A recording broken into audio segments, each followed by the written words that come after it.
Hi. So சுற்றி பார்த்தீங்கன்னா நிறைய ப்ளூ கலரில் இருக்கும். ஸோ வானத்துலேருந்து நிறைய போர்டில் இருக்க இதுன்ட்டு. பட் இந்த ப்ளூங்கிறது நேச்சராக எவ்வளோ ரேர் தெரியுமா? இப்போ இல்லை, எஜிப்ட் ரேர் தான் ரொம்ப ரொம்ப ரேராக இருந்திருக்கு. ஸோ இந்த ப்ளூ கலரோட ரேரிட்டினால இது ரொம்ப காஸ்ட்லியாகவும் இருந்திருக்கு.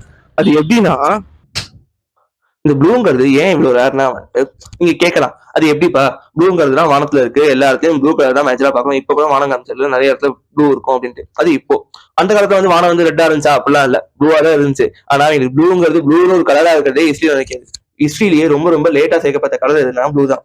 ஸோ அதுக்கு முன்னாடிலாம் ப்ளூ அவங்க ஒரு கலர்னு ப்ளூங்கிற ஒரு கலர் இருக்குன்னே அவங்க தெரியாம தான் வச்சிருந்தாங்க. ஸோ எந்த அளவுக்குன்னா ஹோமர் அப்படிங்கிற ஒருத்தர் கிரீக்லயும் ரோம்லயும் வாழ்ந்திருக்காரு.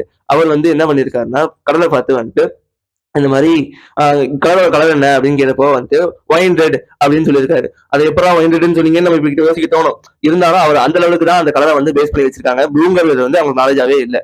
பிளஸ் இந்த ப்ளூங்கிறது எவ்வளவு அஃபோர்ட் பண்ண முடியும்னா, லாப்ரிஸ் லெசியஸ் அப்படின்னு ஒரு ஸ்டோன் இருக்கு. கரெக்டாக தான் சொல்றேன்னு நினைக்கிறேன். ஸோ இந்த ஸ்டோன் ரொம்ப ரொம்ப காஸ்ட்லியா இருந்தது. எதுக்காகனா அது டீப் ப்ளூ கலர்ல இருக்கு அப்படிங்கிற ஒரே ரீசனுக்காக.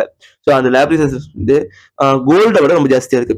ஏன் அப்படின்னா நிறைய ஆர்டிஸ்ட்கள் அந்த காலத்துல வரையறதுக்கு இதுக்கெல்லாம் யூஸ் பண்ணும்போது ப்ளூக்கான இதை இந்த லாப்ரிஸ் லெசியஸ் இந்த இதோட தாதுவான சின்ன மைக்ரோ பீஸை தான் அதோட பேஸ் பொருளா அவங்க வச்சு அவங்க ப்ளூ கலருக்கு பெயிண்ட் பண்ண யூஸ் பண்ணியிருக்காங்க.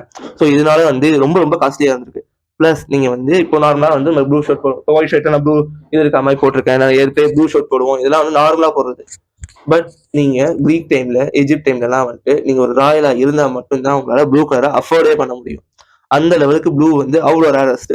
அது ஏன் அப்படின்னா ப்ளூ ஆல்ரெடி நான் சொன்ன மாதிரி நேச்சுரலி அவைலபிள் ரொம்ப கம்மி. பட் அது மட்டும் இல்லாம ப்ளூவோட டையை கிரியேட் பண்றது ரொம்ப ரொம்ப இதுவா இருந்திருக்கு. ஸோ இந்த நிலைமை எப்போ மாறி இருக்குன்னா லேட்டரா டைஸ்லாம் அட்வான்ஸ்மெண்ட் டெக்னாலஜிலாம் வரும்போது இண்டிகோ டை அப்படின்னு கண்டுபிடிக்கும் போது தான் இதாக இருக்கு. இந்த இண்டிகோ டைங்கிறதுக்கு இந்தியாவுக்கும் ஒரு இது இருக்கு. மும்பையில தான் இந்த இண்டிகோ டையும் வச்சு கண்டுபிடிச்சிருக்காங்க. அது ஜீன்லாம் உருவாக்குறதுக்கு யூஸ் ஆயிருக்கு. அது ஒரு தனி கதை இருக்கு. இப்போ ஜீன்ஸுக்கும் இந்தியாவுக்கும் அது இன்னொரு வீடியோல பார்ப்போம், இந்தியாக்கான ரிலேஷன்ஷிப். ஸோ இப்போ இந்த இண்டிகோ டை கண்டுபிடிச்சிருக்கு அப்புறம் லேட்டரா இன்னும் கொஞ்சம் டெக்னாலஜிக்கல் அட்வான்ஸ்லாம் பர்ஷியன் டைலாம் கண்டுபிடிச்சிருக்காங்க. ஸோ இந்த பர்ஷியன் டைலாம் ப்ளூ கலரை ரொம்ப அஃபோர்டபுளாகவும் ஈஸிலி அவைலபிளாகவும் கிடைக்கிற மாதிரி பண்ணியிருக்கு. ஸோ அதுக்கப்புறம் தான் நமக்கு ரெகுலர் பேசிஸ்ல ப்ளூ கலர்லாம் இது பண்ணியிருக்கோம். ப்ளூவோட ஹிஸ்ட்ரியிலேருந்து தெரியுது என்னன்னா நம்ம எவ்வளோ அவைலபிள் மற்றவங்களுக்கு அவைலபிள் கம்மியா இருக்கமோ நம்ம மதிப்பு ஜாஸ்தியா இருக்கும். நம்ம எத்தனை பேருக்கு அவைலபிள் ஜாஸ்தியா இருக்கமோ நம்ம மதிப்பு குறைஞ்சிட்டு தான் இருக்கும். ஸோ நீங்க என்னைக்காவது ரொம்ப சோகமா இருக்கீங்க இதுன்னா ப்ளூ கலர் ட்ரெஸ் ஏதாவது போட்டுட்டு ராயல் ராயல் யூஸ் பண்ண ட்ரெஸ் ராயல் மாதிரி தான் நானும் ட்ரெஸ் பண்ணியிருக்கேன் எனக்கு அப்படின்னு நினைச்சு பெருமையா ஃபீல் பண்ணிட்டு சந்தோஷமா போங்க, ஜாலியா இருங்க, அவ்வளவுதான்.